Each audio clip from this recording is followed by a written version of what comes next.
ঢাকা বিশ্ববিদ্যালয় কিংবা জাহাঙ্গীরনগর কিংবা জগন্নাথ বিশ্ববিদ্যালয় পড়তে চায় না এমন শিক্ষার্থী কজন বা পাওয়া যায়? কিন্তু সব থেকে বড় সমস্যা হচ্ছে সঠিক গাইডলাইন এবং প্রিপারেশনটা আসলে আমরা কজনই বা নিতে পারি।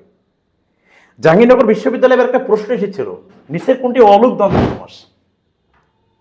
অলুক মানে হচ্ছে যদি কখনো সমস্ত পদে বিভক্তি থাকে, অর্থাৎ আমরা নর্মালি জানি যে সমস্ত পদে কখনোই বিভক্তি থাকে না, বাট যদি ব্যতিক্রমভাবে কখনো সমস্ত পদে বিভক্তি থাকে, চোখ বন্ধ করে, সেটা অলুক সমাস। এখন প্রশ্ন হচ্ছে অলুকের ভাগ আবার তিনটা: অলুক দ্বন্দ্ব, অলুক তৎপুরুষ, অলুক বহুব্রী। আমরা কিভাবে বুঝবো সেটা কখন অলুক দ্বন্দ্ব, আর কখন অলুক তৎপুরুষ, আর কখন অলুক বহুব্রী? তাহলে আমাদেরকে দুটো টেকনিক মনে রাখতে হবে। Number one, shortcut technique. প্রশ্নে বলছে অলুক দ্বন্দ্ব সমাস কোনটি? আমি কি বলছি? অলুক মানে হচ্ছে সমস্ত পদে বিভক্তি থাকবে। সমস্ত পদে কি থাকবে? বিভক্তি থাকবে। এবং আরো যদি শর্ট করে বলি, যদি বলা হয় অলুক দ্বন্দ্ব, তাহলে মাথায় রাখবেন দুই পদেই বিভক্তি থাকবে। দুই পদেই বিভক্তি মানে চোখ বন্ধ করে অলুক দ্বন্দ্ব। আর যদি শুধু অলুক বলি, তাহলে সমস্ত পদে যে কোনো একটা পদে বিভক্তি থাকতে পারে।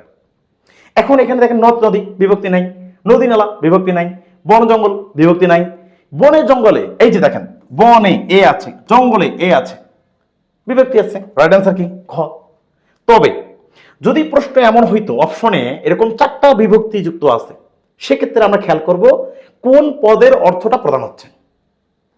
যদি উভয় পদের অর্থ প্রদান হয় তাহলে দ্বন্দ্ব সমাস, যদি পর পদের অর্থ প্রদান হয় তাহলে তৎপুরুষ সমাস, আর যদি সম্পূর্ণ ভিন্ন অর্থ প্রদান হয় তাহলে বহুব্রী সমাস। তাহলে বিভক্তি আছে মানে অলুক, আর যখন যে পদের অর্থ প্রদান হবে তখন সেই সমাস। যদি উভয় হয় তাহলে অলুক দ্বন্দ্ব, যদি পরপদ হয় তাহলে অলুক তৎপুরুষ, আর ভিন্ন অর্থ হলে অলুক বহুব্রী। আশা করছি সবাই বুঝতে পারছো। ধন্যবাদ সবাইকে।